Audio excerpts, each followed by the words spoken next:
هو البراند يعني ايه غير لوجو وشعار وشوية ألوان؟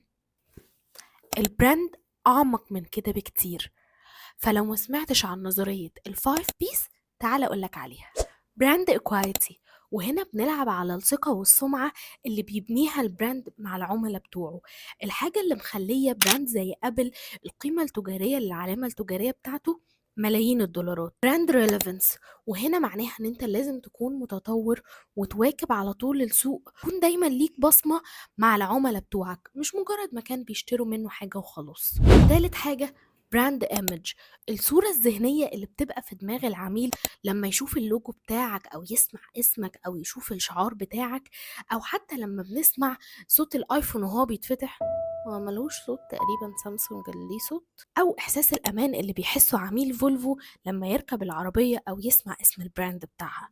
رابع حاجة البراند لويالتي، اغلط فيا عادي، اغلط في صحابي يا ريت، انما تغلط في الايفون؟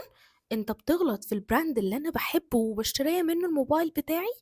ده بالظبط البراند لويالتي، ان انت تخلي الجمهور بتاعك والعملاء بتوعك هم الموردين بتوعك، وهم اللي بيعملوا لك تسويق وورد اوف ماوس طول الوقت، سواء ان هم على طول يرشحوك لعملاء تانيين او ان هم ما يقبلوش عليك اي كلمة.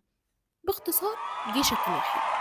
واخر حاجه البراند بورتفوليو، يعني ان العلامه التجاريه بتاعتك يبقى ليها كتاكيت صغننين كده، زي مثلا ان جوجل ليها اكتر من علامه تجاريه تانية، زي جيميناي وجوجل درايف وجوجل كالندر. دول كلهم علامات تجاريه من العلامه الام جوجل. فكل ما عملت براندات تانية مرتبطة بالبراند بتاعك، هتخلي قيمة البراند بتاعك تزيد، وهتخلي قيمتك كبراند كمان تعلى.